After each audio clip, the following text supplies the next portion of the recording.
मी मुंबईच्या दादर स्टेशनच्या बाहेर एक मनोरुग्ण व्यक्ती संशयास्पदरित्या एका बिल्डिंगवरनं दुसऱ्या बिल्डिंगवर उड्या मारत होता। सकाळी पोलिसांना माहिती मिळताच पोलीस आणि अग्निशमन दल तात्काळ घटनास्थळी दाखल झालं। गेल्या 2 तासांपासून त्याला रेस्क्यू करण्याचं काम सुरू आहे। ती व्यक्ती गतिमंद असल्याची प्राथमिक माहिती समोर येते, मात्र 2 तासांपासून त्याला रेस्क्यू केलं जात आहे। अधिक माहिती घेऊयात, रिजवान शेख आमचे प्रतिनिधी आपल्या सोबत आहेत। रिजवान, काय अधिक माहिती, सध्याचे काय अपडेट्स?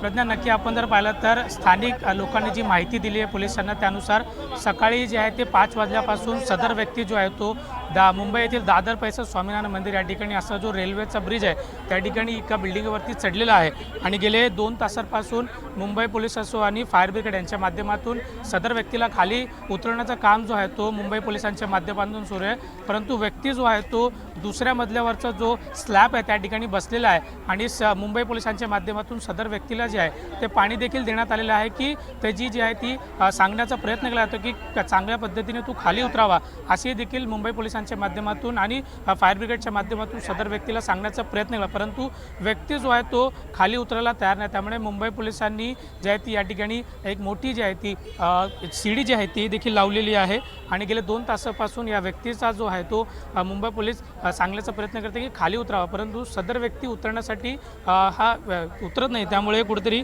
हा जी माहिती मिळत आहे सदर व्यक्ती जो आहे तो गतिमंद आहे। त्यामुळे जी मुंबई पोलीस आहे ती युद्ध पातळीवरती याला कशा पद्धतीने खाली उतरावा याची देखील पूर्ण जी कारवाई आहे ती मुंबई पोलिसांच्या माध्यमातून सुरू आहे। या ठिकाणी आपण जर पाहिलं तर मोठ्या संख्येने लोक जी आहे ती देखील या व्यक्तीला पाहण्यासाठी या ठिकाणी गर्दी करताना आपल्याला दिसत आहे। परंतु संपूर्ण परिसरामध्ये मुंबई पोलिसांचा जो फायर ब्रिगेडच्या गाडीच असो किंवा ॲम्ब्युलन्स असो, त्याचबरोबर मुंबई पोलिसांचे इतर अधिकारी जे आहे ते देखील मोठ्या संख्येने या ठिकाणी उपस्थित आहे। सदर व्यक्ती खाली आल्याच्या नंतर माहीत पडणार की नेमकं हा व्यक्ती कशा पद्धतीने वरती गेला होता आणि नेमकं काय त्याची भावना आहे ती सर्व ज्यावेळी हा खाली होता त्याच्यानंतर मुंबई पोलिसांच्या माध्यमातून सदर व्यक्तीबद्दल माहिती जी आहे ती समोर येणार। प्रज्ञा, नक्कीच, मात्र नेमकं कारण काय आहे कळू शकलेलं आहे का? गतिमंद आहे असं सांगितलं जातंय, मात्र त्याचे कुटुंबीय तिथे आसपास आहेत का? त्यांनी काही माहिती दिली आहे का?